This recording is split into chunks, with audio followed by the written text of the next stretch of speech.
E se eu te dissesse que a dificuldade em atingir o orgasmo, algo que afeta milhões de mulheres, não é um defeito pessoal, mas sim o resultado de uma complexa teia de fatores históricos, biológicos, psicológicos e sociais? Em pleno século XXI, ainda existe uma lacuna enorme entre o prazer masculino e o feminino. 95% dos homens heterossexuais atingem o orgasmo na maioria das relações, enquanto apenas 65% das mulheres heterossexuais atingem o orgasmo na maioria das relações. Esse dado é o reflexo de séculos de silêncio, desinformação e mistério em torno de um dos aspectos mais íntimos da experiência humana, o orgasmo feminino. Durante séculos, a ciência, a medicina e a cultura discutiram o corpo da mulher, ditaram regras sobre a sua sexualidade e definiram o que era normal ou anormal, quase sempre sem ouvir a principal interessada, a própria mulher. O orgasmo feminino, diferente do masculino, tão facilmente identificável, foi tratado como um território oculto, por vezes inacessível e frequentemente opcional. Essa aura de mistério alimentou mitos que sobrevivem até hoje, gerando ansiedade, culpa e a sensação, para muitas mulheres, de que há algo errado com elas. Nesse vídeo, vamos desvendar a disfunção orgásmica feminina. Mais do que falar de diagnósticos, vamos entender a ciência por trás do prazer, derrubar mitos históricos e, o mais importante, traçar caminhos concretos e baseados em evidências para uma vida sexual mais plena e satisfatória. A promessa é que, ao final, você terá não apenas conhecimento, mas ferramentas para se reconectar com seu corpo e seu prazer. Porque o prazer não é um luxo, é um direito. Eu sou a doutora Franciele Minotto, médica ginecologista e sexóloga, e ajudo mulheres a alcançar o orgasmo em menos de 5 minutos, sem culpa e sem depender de ninguém.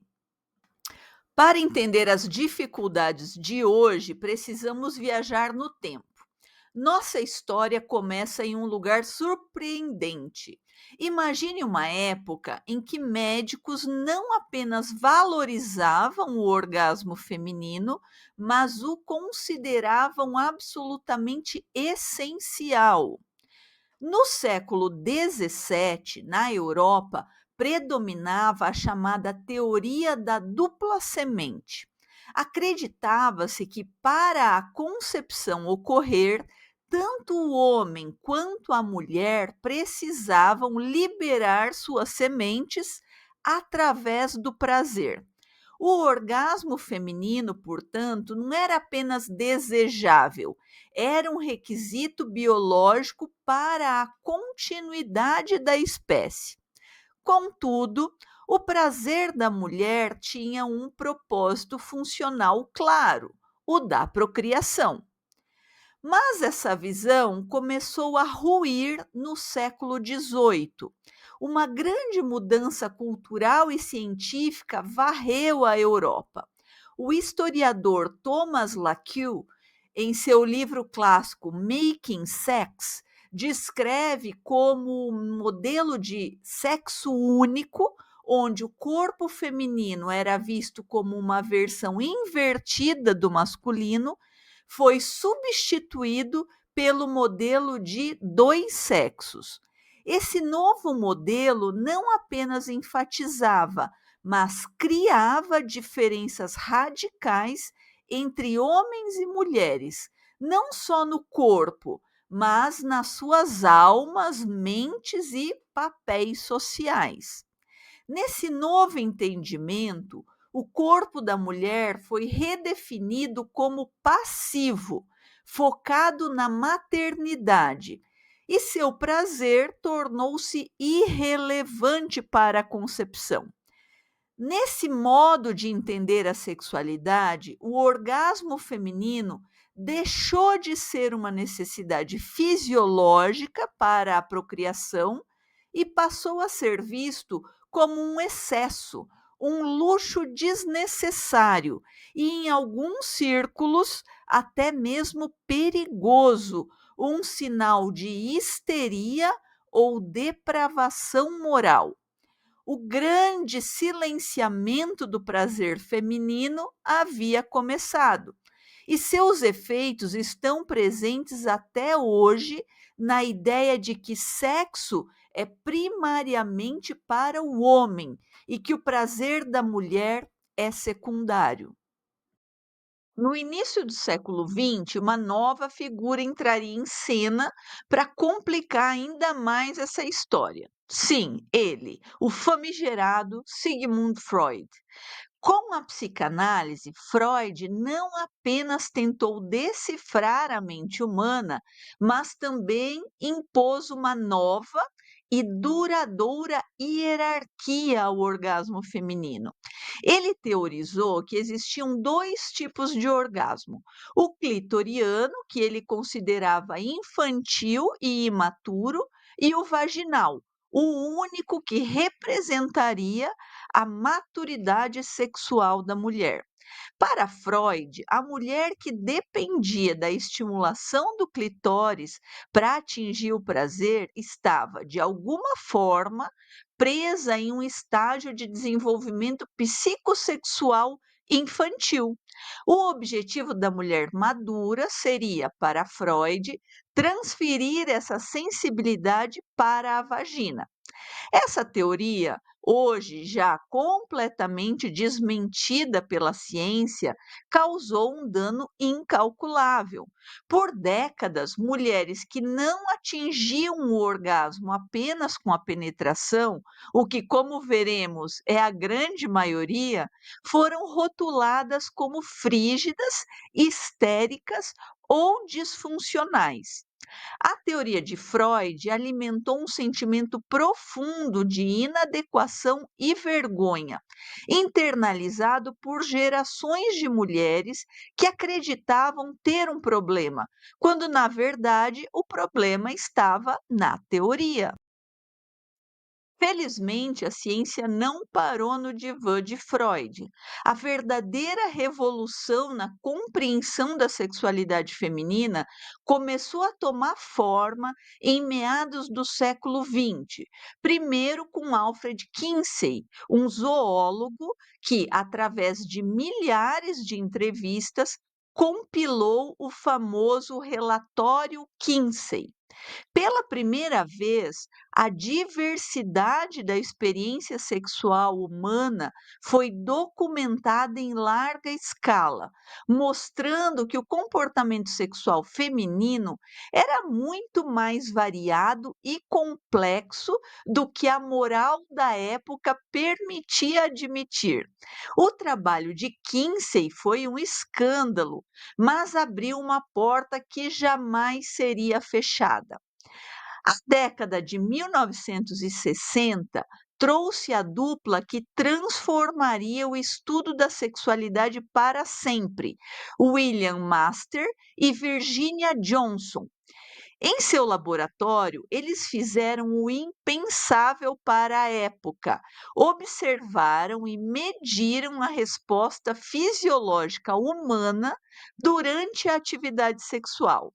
Em seu livro Human Sexual Response, de 1966, eles mapearam as fases da resposta sexual em excitação, platô, orgasmo e resolução, e descobriram que eram notavelmente semelhantes entre homens e mulheres. Eles demonstraram, sem sombra de dúvida, que o orgasmo não era um evento misterioso, mas uma resposta física natural e mensurável, envolvendo contrações musculares, aumento da frequência cardíaca e uma cascata de eventos neurológicos. Mais importante, Master e Johnson romperam com a ideia de que a ausência de orgasmo era uma falha moral ou de caráter. Para eles, era uma disfunção que poderia ser tratada. Com eles, nascia a terapia sexual moderna, oferecendo pela primeira vez esperança e um caminho clínico para as mulheres que nunca haviam experimentado um orgasmo. Essa jornada histórica nos mostra algo fundamental. A forma como entendemos o orgasmo feminino hoje é o resultado de uma longa batalha entre mitos culturais e evidências científicas. E entender essa história é o primeiro passo para nos libertarmos das amarras do passado e abraçarmos uma visão mais completa, precisa e empoderada do nosso próprio prazer. Mas a história foi apenas o começo. Se a história nos liberou de mitos, a ciência moderna nos deu um mapa muito mais detalhado e fascinante do corpo feminino do que jamais havíamos visto. E no centro desse mapa do prazer está uma estrutura por muito tempo incompreendida e subestimada: o clitóris. Esqueça a ideia de que clitóris é apenas um pequeno botão. Isso seria como descrever um iceberg olhando apenas para a sua ponta. A parte externa e visível, a glande clitoriana, é apenas o começo da história. Sob a superfície, o clitóris se expande em uma estrutura complexa, com cerca de 9 a 11 centímetros de comprimento.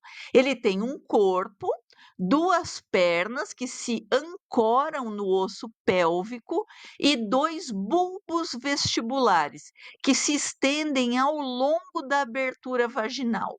A forma completa se assemelha a um osso da sorte, aquele do peito da galinha, que literalmente abraça a vagina e a uretra. Essa anatomia completa só foi mapeada e amplamente divulgada pela comunidade científica a partir de 1998, graças ao trabalho pioneiro da urologista australiana Ellen O'Connell. Isso mostra que nossos livros de anatomia estavam incompletos por séculos. O trabalho de O'Connell usando ressonância magnética revelou o que alguns anatomistas do século XIX, como George Ludwig Kobelt, já haviam descrito, mas que foi convenientemente esquecido pela história. E por que essa anatomia é tão revolucionária? Porque ela destrói, de uma vez por todas, a falsa dicotomia de Freud entre orgasmo clitoriano e vaginal. Não existem dois orgasmos. O clitóris, a uretra e a parede frontal da vagina formam um complexo de tecidos interconectados. A estimulação que muitas mulheres sentem como prazerosa dentro da vagina, na área frequentemente chamada de ponto G, nada mais é do que a estimulação da parte interna dessa grande estrutura clitoriana. Tudo está conectado, seja através do toque direto na glande externa ou através da pressão na parede vaginal. O órgão que está sendo estimulado é o mesmo, o clitóris. A glande clitoriana sozinha contém cerca de 8.000 terminações nervosas, o dobro das encontradas na glande do pênis. Os nervos que transmitem essas sensações ao cérebro são robustos, com até 2 milímetros de diâmetro. É uma superestrada de informação sensorial projetada para o prazer feminino. Com essa visão anatômica em mente, vamos entender o que acontece no corpo durante a resposta sexual. Master e Johnson descreveram um ciclo de 4 fases que, embora não seja uma regra rígida e varie imensamente de mulher para mulher e de situação para situação, nos dá um excelente roteiro fisiológico. Primeiro, a fase de excitação. Pode ser desencadeada por um toque, um pensamento, uma imagem. O cérebro envia sinais que aumentam o fluxo sanguíneo para a pelve, o clitóris e os bulbos se enchem de sangue, um processo chamado vasocongestão, a vagina se expande e produz lubrificação. O coração acelera, a respiração se aprofunda e o corpo está se preparando. Em seguida, vem a fase de platô. Nessa fase, a excitação se intensifica e se estabiliza em um nível alto. A tensão muscular aumenta por todo o corpo. A parte externa do clitóris pode se retrair embaixo do seu capuz, um sinal de excitação máxima. É um estado de antecipação do orgasmo. Então vem o orgasmo. Se a estimulação continuar de forma adequada, a tensão acumulada é liberada em uma série de contrações musculares rítmicas e involuntárias. Esses espasmos ocorrem principalmente nos músculos do assoalho pélvico, na parede vaginal e no útero, em intervalos de aproximadamente 0,8 segundos. É uma experiência que envolve o corpo todo. A frequência cardíaca e a pressão arterial atingem seu pico máximo e a respiração fica ofegante. Subjetivamente, ou seja, na percepção consciente da mulher, é descrito como ondas de prazer intenso, com sensação de liberação e euforia. E finalmente vem a fase de resolução.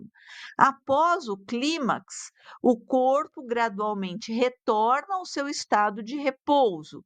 O sangue que estava na região genital é drenado para fora dos órgãos genitais e os músculos relaxam. Muitas mulheres experimentam uma sensação profunda de bem-estar e sonolência. E ao contrário dos homens, muitas mulheres não têm um período refratário, o que significa que são capazes de ter múltiplos orgasmos se a estimulação continuar. Mas o que que comanda toda essa sinfonia física? A resposta está na química do nosso cérebro. O orgasmo é acompanhado por uma verdadeira tempestade de neurotransmissores. A dopamina, o neurotransmissor da recompensa e da motivação, inunda o cérebro, criando a sensação de prazer intenso e nos fazendo querer mais. A ocitocina, muitas vezes chamada de hormônio do amor ou do abraço, é liberada em grandes quantidades, promovendo sentimentos de vínculo, intimidade e confiança em relação ao parceiro. E as endorfinas, os analgésicos naturais do nosso corpo, são liberadas, induzindo um estado de euforia e relaxamento profundo. Isso nos leva ao órgão sexual mais importante de todos, o cérebro. Estudos de neuroimagem usando ressonância magnética funcional nos permitem espiar o que acontece dentro da cabeça de uma mulher durante o orgasmo. Dezenas de áreas cerebrais se ativam simultaneamente. Regiões ligadas ao toque e à sensação, mas também centros de emoção, como a amígdala, centros de memória, como o hipocampo, e até o cerebelo, responsável pela coordenação motora. Curiosamente, áreas ligadas ao medo e à ansiedade, como o córtex órbito-frontal, mostram uma atividade reduzida. Ou seja, para ter um orgasmo, o cérebro precisa se sentir seguro para se soltar. A prova definitiva do poder do cérebro vem de casos de mulheres com lesões na medula espinhal, que, mesmo sem sensibilidade genital, relatam experimentar orgasmos através da estimulação de outras partes do corpo, como as mamas, por exemplo, ou até mesmo apenas através da fantasia. O cérebro aprendeu a recriar a experiência, provando que o orgasmo não é um evento puramente mecânico ou genital. É um fenômeno neuropsicológico, uma integração perfeita entre corpo, mente e emoção. Compreender essa ciência é fundamental. Ela nos mostra que o prazer é uma capacidade inata do nosso corpo, nós nascemos com essa capacidade. Não há um jeito certo de ter um orgasmo, mas o que afinal é uma disfunção orgásmica? Se o nosso corpo nasce com a capacidade de ter orgasmo, a pergunta que não cala é: quando a ausência de orgasmo se torna um problema? Quando falamos de disfunção ou transtorno orgásmico? A palavra disfunção não significa que você está quebrada ou que há algo errado com você.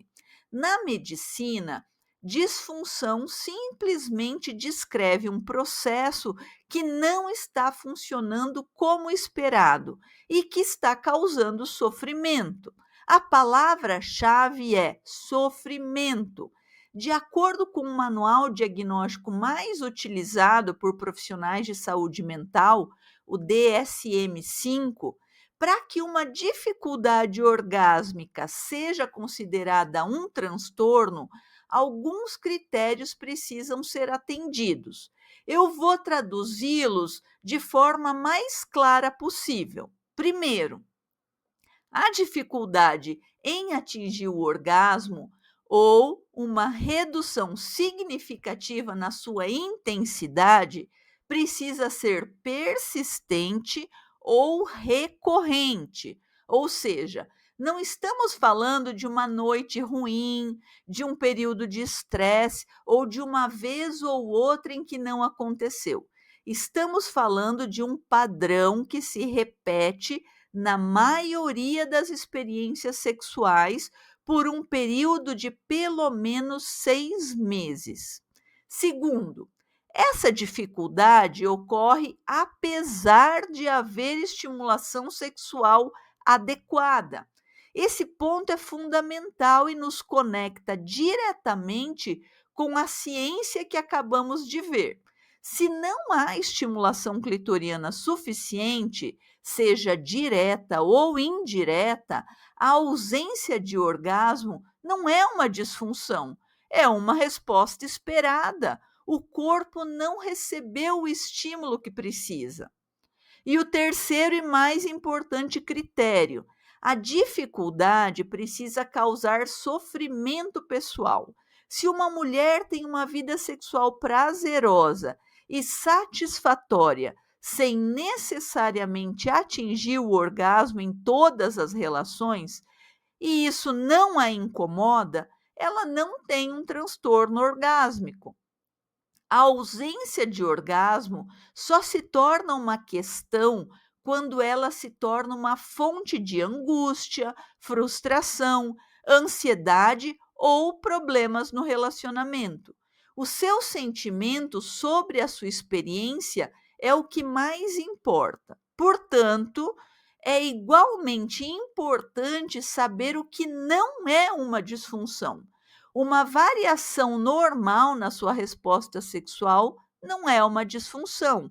Não sentir vontade ou não ter orgasmo quando você está cansada, estressada ou desconectada do parceiro não é uma disfunção. Ter uma vida sexual feliz sem orgasmos múltiplos ou simultâneos, como nos filmes, não é uma disfunção. A sexualidade humana é diversa e a pressão para se encaixar em um único modelo de performance é muitas vezes parte do problema e não da solução. Dentro do diagnóstico, nós costumamos diferenciar alguns tipos de anorgasmia. Anorgasmia é o termo técnico para a incapacidade de atingir o orgasmo. Entender essas categorias de anorgasmia nos ajuda a ter pistas sobre as possíveis causas. A anorgasmia primária descreve a condição de uma mulher que nunca, em toda a sua vida, experimentou um orgasmo, seja sozinha ou com um parceiro.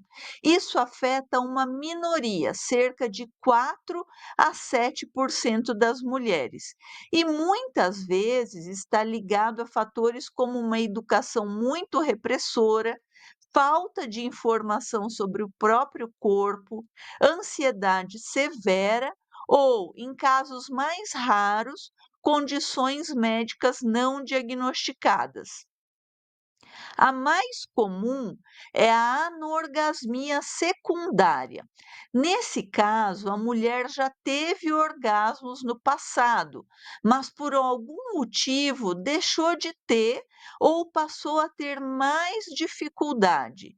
Isso pode acontecer em qualquer fase da vida e geralmente é desencadeado por algum tipo de mudança, como o início de um novo medicamento, como um antidepressivo, alterações hormonais, como as que ocorrem na menopausa ou no pós-parto, o desenvolvimento de uma doença crônica ou o surgimento de problemas no relacionamento.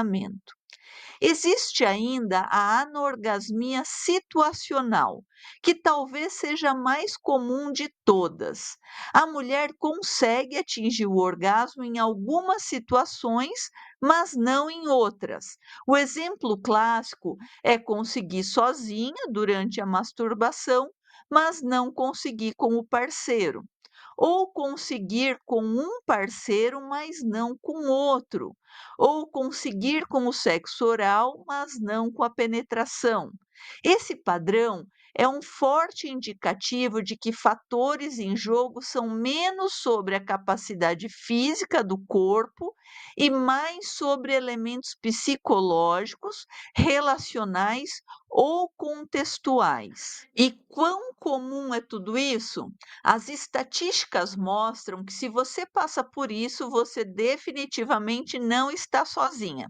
Estudos epidemiológicos ao redor do mundo mostram que a dificuldade em atingir o orgasmo é uma das queixas sexuais mais comuns entre as mulheres. As estimativas de prevalência variam bastante, mas a maioria dos estudos apontam que algo entre 10 e 40% das mulheres relatam dificuldades frequentes com o orgasmo em algum momento de suas vidas. Um grande estudo de revisão sistemática, publicado no Journal of Sexual Medicine, encontrou uma prevalência global em torno de 26%. Isso é mais de uma em cada 4 mulheres. É importante notar que esses números podem ser ainda maiores, pois a disfunção orgásmica é amplamente subnotificada. Muitas mulheres sentem vergonha ou hesitam em falar sobre o assunto, até mesmo com seus médicos, por medo de serem julgadas ou por acreditarem que o problema é uma falha pessoal. Mas, como vimos, a realidade é muito mais complexa. O orgasmo não acontece no vácuo. Ele é o resultado de uma delicada dança entre o corpo, a mente e o coração. Se a dificuldade em atingir o orgasmo raramente tem uma única origem, como podemos entendê-la? A melhor maneira é pensar em um mosaico. Cada mulher tem um mosaico único, construído a partir de peças de diferentes formas, cores e tamanhos. Essas peças são os fatores biológicos, psicológicos, relacionais e socioculturais. Raramente uma única peça explica a imagem inteira.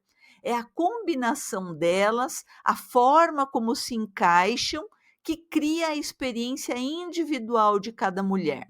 Vamos examinar as peças mais importantes desse mosaico a seguir. Primeiro, as peças biológicas. Nosso corpo é uma máquina complexa e vários fatores físicos podem interferir na resposta sexual.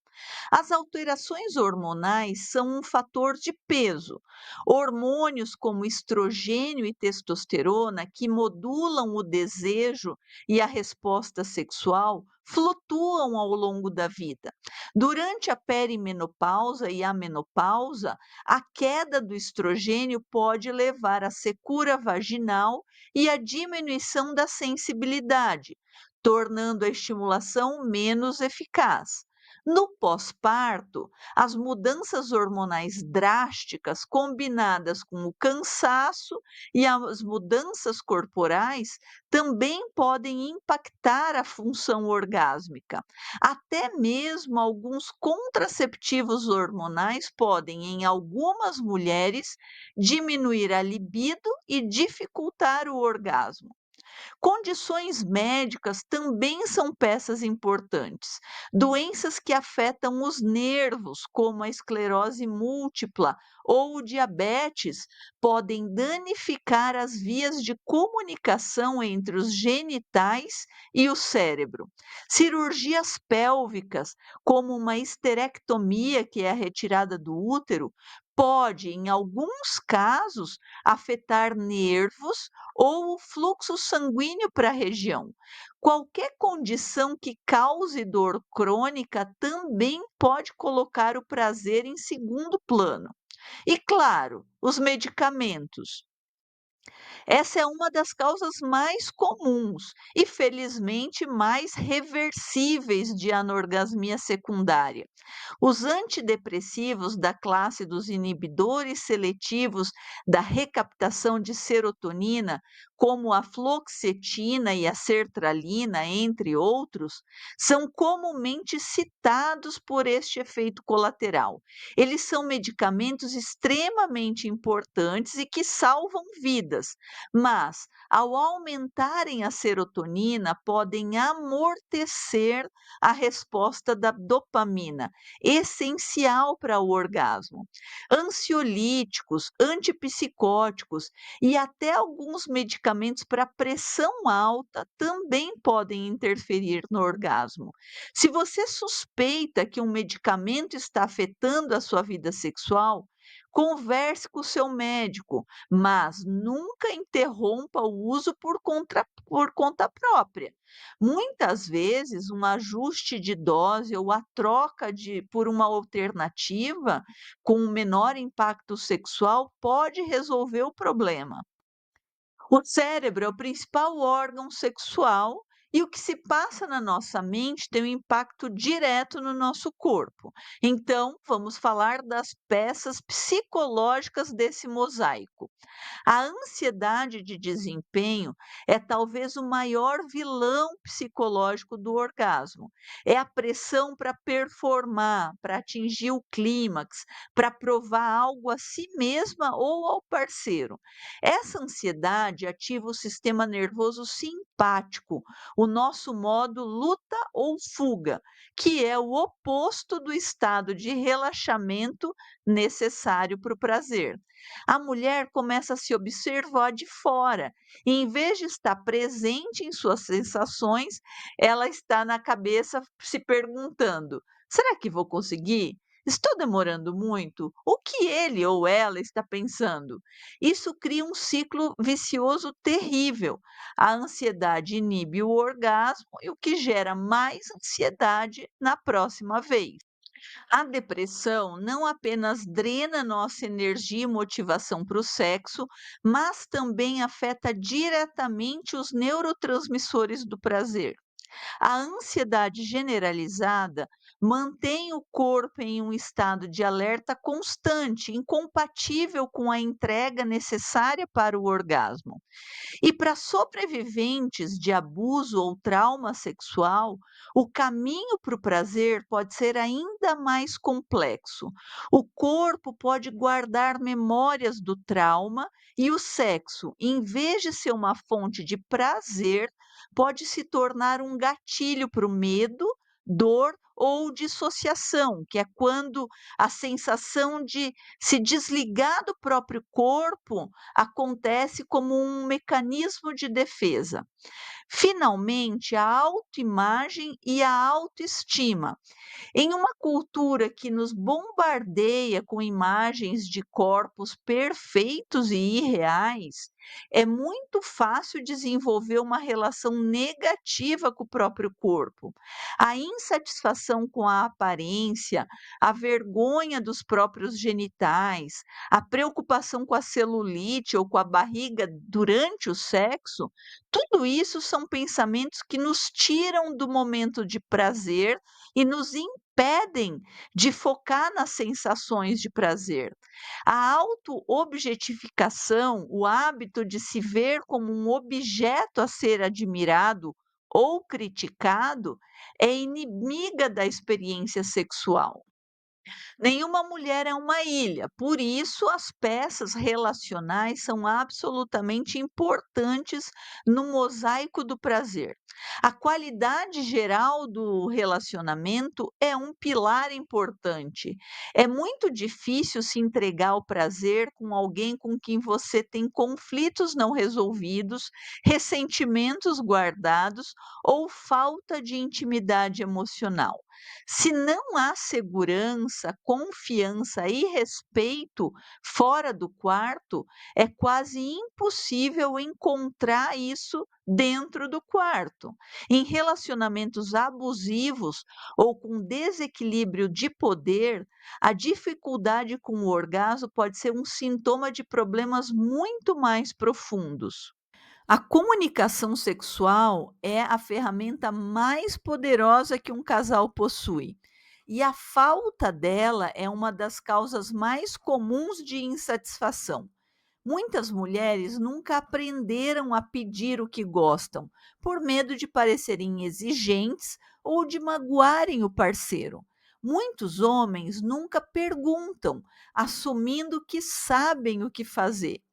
Isso leva a uma dança silenciosa de frustração, onde a mulher não recebe a estimulação de que precisa e muitas vezes, para evitar o conflito ou a decepção, acaba fingindo o orgasmo, o que só perpetua o ciclo, pois o parceiro acredita que está fazendo tudo certo. Dinâmica sexual do casal também importa. Uma rotina sexual monótona, a falta de preliminares adequadas, um foco excessivo na penetração como o evento principal do sexo, tudo isso ignora a realidade da fisiologia feminina, que, para a maioria, requer estimulação clitoriana para atingir o clímax. Além do mais, não podemos ignorar as peças socioculturais, porque as mensagens que recebemos do mundo ao nosso redor, desde que nascemos, influenciam a nossa resposta sexual. Uma educação sexual inadequada ou ausente é a raiz de muitos problemas. Gerações de mulheres cresceram sem sequer saber o nome correto das suas partes íntimas, muito menos como elas funcionam. O tabu em torno da masturbação feminina impediu que muitas descobrissem o próprio corpo e o caminho para o seu prazer. Crenças religiosas e culturais repressoras podem associar o prazer sexual à culpa e ao pecado, criando um conflito interno profundo que bloqueia a resposta orgásmica. Papéis de gênero rígidos que ditam que a mulher decente não busca ativamente o prazer ainda exercem uma influência poderosa nos nossos tempos. E na era moderna, enfrentamos novas pressões. A pornografia, com suas representações irreais de sexo e orgasmo feminino fácil e performático, cria expectativas inatingíveis, tanto para homens quanto para mulheres. As redes sociais também nos afogam em um mar de corpos editados e vidas perfeitas, alimentando a insegurança e a comparação social, que, como vimos, são venenos para a autoestima e para a vida sexual. O mosaico é complexo. Pensem comigo: uma mulher pode estar na menopausa, ou seja, tem o fator biológico, usando um antidepressivo, um fator medicamentoso, sofrendo de ansiedade de desempenho, fator psicológico, em um relacionamento com pouca comunicação, fator relacional, e carregando crenças culturais de que seu prazer não é importante, fator sociocultural. O desafio e a beleza do tratamento é olhar para esse mosaico completo, entender como as peças se conectam e começar a trabalhar uma peça de cada vez. E a boa notícia é que, para cada uma dessas peças, existem caminhos e soluções. Se você se identificou com qualquer uma das dificuldades que eu descrevi, saiba que tratamentos eficazes com sólida base científica não apenas existem, mas têm ajudado milhões de mulheres a se reconectarem com o seu prazer. O tratamento para disfunção orgásmica raramente é uma pílula mágica, é um processo de redescoberta, aprendizado e muitas vezes de cura. Vamos explorar as abordagens mais eficazes, começando pela que tem o maior volume de evidências científicas, a terapia cognitivo-comportamental. Terapia cognitivo-comportamental, ou TCC, é uma abordagem de psicoterapia focada e de curto prazo. Sua premissa é simples e poderosa. Nossos pensamentos, sentimentos e comportamentos estão todos interligados. Ao mudar um padrão de pensamento negativo, podemos mudar como nos sentimos e como agimos. Para a disfunção orgásmica, a TCC se tornou padrão ouro, com estudos mostrando taxas de sucesso que variam de 60 a 90%. Ela funciona como uma caixa de ferramentas, combinando várias técnicas para abordar o problema de múltiplos ângulos. Uma das principais ferramentas é a reestruturação cognitiva. Identifica-se os pensamentos automáticos e disfuncionais que surgem em relação ao sexo. Pensamentos como: eu nunca vou conseguir, tem algo de errado comigo, meu parceiro vai me achar inadequada. Depois de identificados, esses pensamentos são questionados, desafiados e substituídos por outros mais realistas e compassivos, como: meu corpo é capaz de sentir prazer.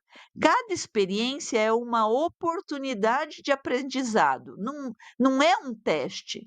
Comunicar o que eu gosto é um ato de intimidade.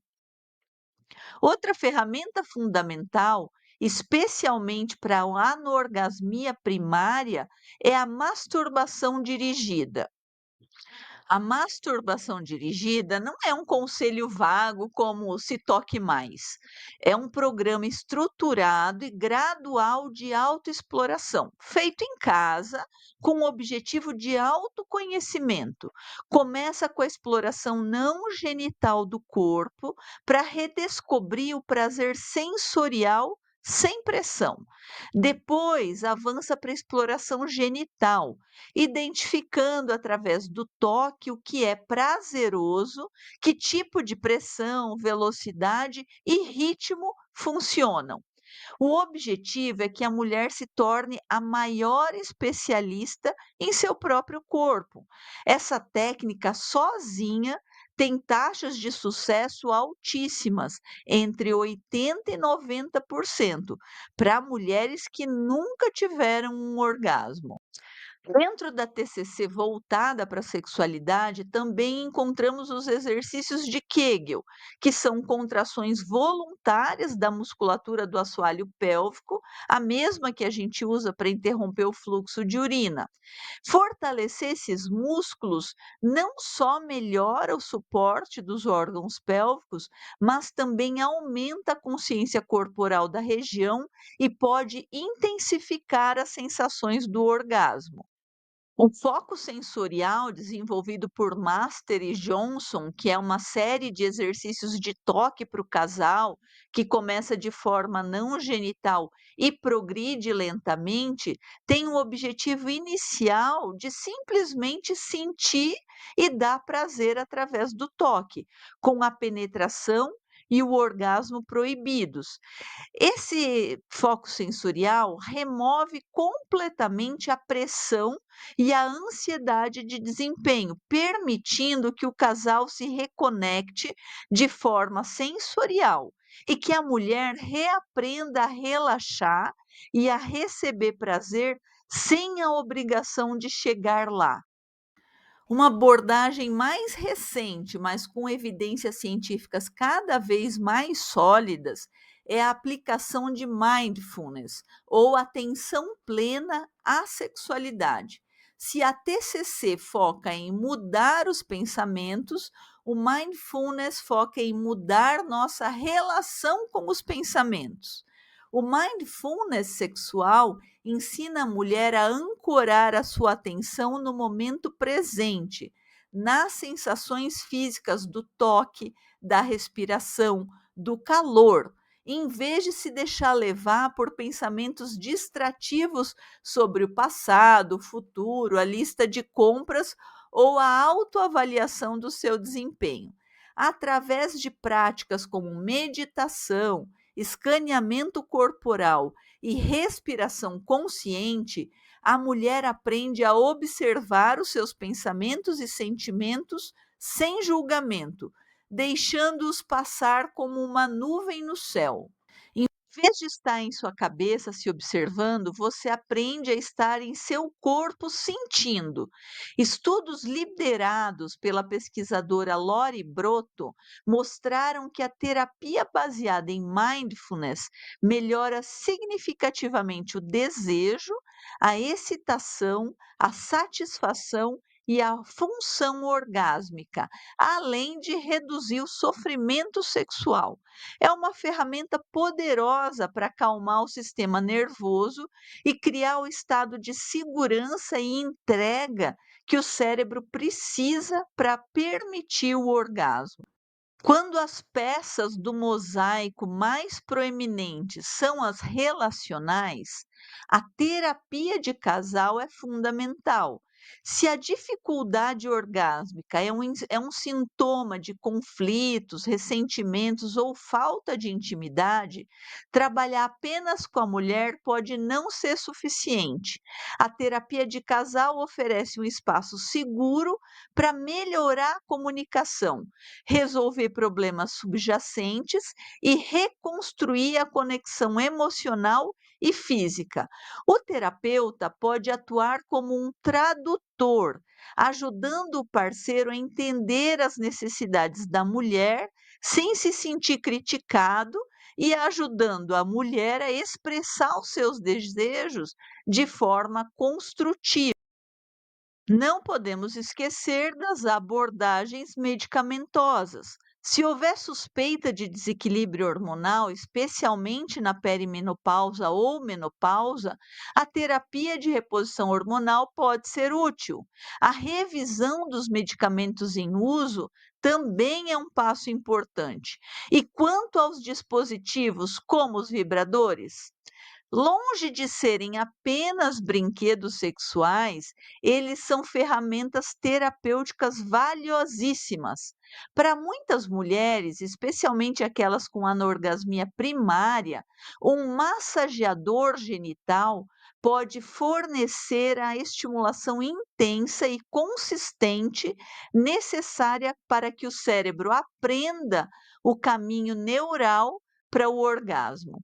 Uma vez que essa via é estabelecida, muitas mulheres conseguem transferir essa capacidade para outras formas de estimulação. Desestigmatizar o uso de vibradores e massageadores genitais como uma ferramenta de saúde e autoconhecimento é um passo importante. O caminho mais eficaz, na maioria das vezes, é uma abordagem integrativa. Uma mulher pode se beneficiar da TCC para trabalhar a ansiedade, do mindfulness para aumentar a presença, dos exercícios pélvicos para relaxar a musculatura e da terapia de casal para melhorar a comunicação.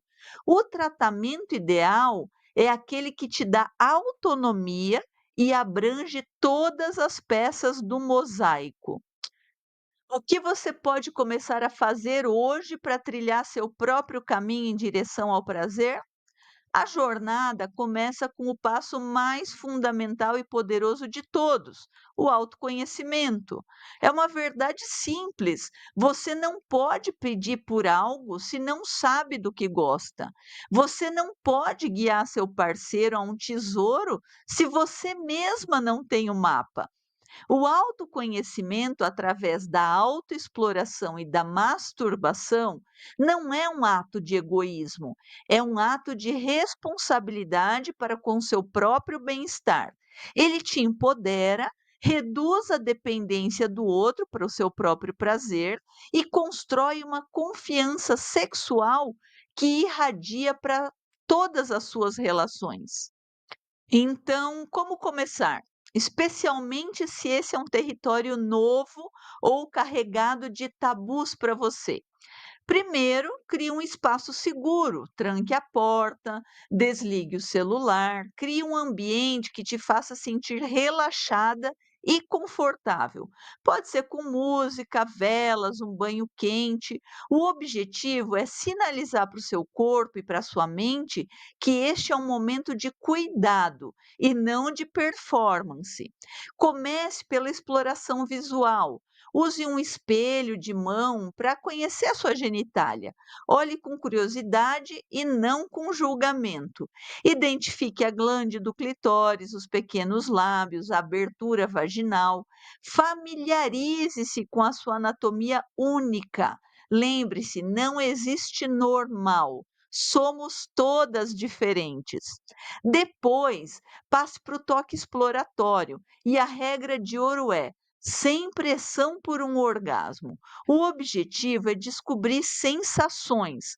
Comece tocando outras partes do seu corpo: o pescoço, as mamas, a parte interna das coxas.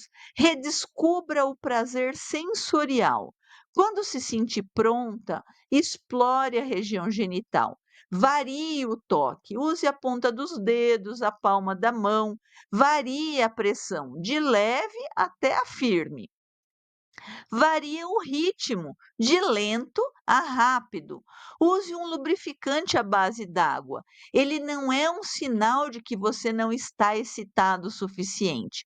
É uma ferramenta que aumenta o conforto e a sensibilidade para todas as mulheres. Preste atenção ao que o seu corpo te diz. O que te faz suspirar? O que te fez querer mais? Seja sua própria cientista do prazer. E, se quiser, considere um massageador genital, não como um substituto, mas como uma ferramenta poderosa para fornecer estímulos que a mão, às vezes, não consegue. Seja paciente e gentil consigo mesma. É uma jornada de descoberta, não é uma corrida com linha de chegada. Uma vez que você começa a entender o seu próprio mapa de prazer, o próximo passo é aprender a compartilhá-lo. A comunicação com o parceiro ou parceira é a ponte entre o seu mundo interior e a experiência a dois. E sabemos que essa pode ser a parte mais difícil. Muitas de nós temos medo de falar sobre sexo, medo de magoar o ego do parceiro, de parecer mandona ou exigente, vergonha de usar as palavras certas, preocupação com o julgamento. Mas o silêncio é o maior inimigo da intimidade. A comunicação sexual eficaz não é sobre crítica, é sobre conexão. E a melhor maneira de começar é de fora do quarto. Escolha um momento neutro e tranquilo, quando não estiverem prestes a fazer sexo. Use frases de eu em vez de frases de você. Por exemplo, em vez de dizer você nunca faz aquilo que eu gosto, tente dizer eu me sinto muito bem quando você me toca daquele jeito. Ou eu descobri que gosto muito de um toque mais leve no começo. Falar sobre o que você gosta é muito mais eficaz do que criticar o que você não gosta. Seja específica, mais rápido ou mais forte. Pode significar coisas diferentes para pessoas diferentes. Valide o seu parceiro também. Diga o que você aprecia nele. A conversa se torna um convite e não uma acusação. Durante o sexo, a comunicação não precisa ser um manual de instruções. Use o feedback positivo. Um simples "isso é tão bom" ou "continue fazendo isso" é incrivelmente poderoso. Se algo não está funcionando, redirecione gentilmente. Em vez de um "não, aí não", tente um "que tal um pouco mais para a esquerda?". Você também pode usar a comunicação não verbal. Guie a mão do seu parceiro com a sua. Mova seu corpo de uma forma que intensifique o prazer. Lembre-se que o seu parceiro não lê mentes. Ao se comunicar, você não está apenas buscando o seu prazer, mas também ensinando a te dar prazer. O que, para um parceiro que se importa, é o maior presente que você pode dar. O autoconhecimento e a comunicação são passos gigantescos, mas às vezes precisamos de um guia. Quando é hora de buscar ajuda profissional? O principal sinal é aquele que eu já mencionei, o sofrimento. Se a dificuldade com o orgasmo está causando angústia, ansiedade ou afetando negativamente a sua autoestima e o seu relacionamento, é hora de procurar ajuda. Se você já tentou a autoexploração e a comunicação e sente que não está progredindo, também pode ser o momento certo de procurar ajuda. Se você suspeita de uma condição médica ou um medicamento pode ser a causa, também é uma hora para você tirar essa dúvida com um profissional. Ou se você tem um histórico de trauma que sente que está bloqueando a sua capacidade de sentir prazer, está na hora de procurar ajuda. Seu valor como mulher ou como parceira não é e nunca será definido pela sua capacidade de ter um orgasmo. O orgasmo não é uma performance, uma obrigação ou uma linha de chegada. É uma das muitas formas de expressão do prazer. E o prazer, em todas as suas formas, é um direito seu. Vivemos em um mundo que ainda impõe muitas pressões e expectativas irreais sobre a sexualidade feminina. Mas o conhecimento é a ferramenta mais poderosa para nos libertarmos disso. Ao entender a sua anatomia, sua fisiologia e esse mosaico único de experiências, você retoma o poder sobre seu próprio corpo e sua história. A mudança é possível, a redescoberta do prazer é possível. Seja gentil consigo mesma, seja curiosa, seja corajosa para se conhecer e para se comunicar. Sua sexualidade é uma jornada para toda a vida, não é um destino. E você merece que essa jornada seja repleta de prazer, conexão e satisfação. Obrigada por me acompanhar até aqui. Espero que as informações compartilhadas aqui sirvam como uma luz no seu caminho. Lembre-se, a história nos mostra de onde viemos, a ciência nos mostra como funcionamos e as terapias nos mostram que há esperança e solução. Se esse conteúdo foi útil para você, compartilhe-o com outras mulheres que possam se beneficiar dele. O diálogo aberto é a melhor forma de combatermos o tabu e a desinformação. Deixe as suas perguntas e experiências nos comentários. Vamos continuar essa conversa importante. Na descrição do vídeo, você encontrará um link para inscrição no aulão Como ter orgasmo em menos de 5 minutos. Lembre-se sempre, cuide-se, conheça-se e não tenha medo de buscar o seu prazer. Um grande beijo e até o próximo vídeo.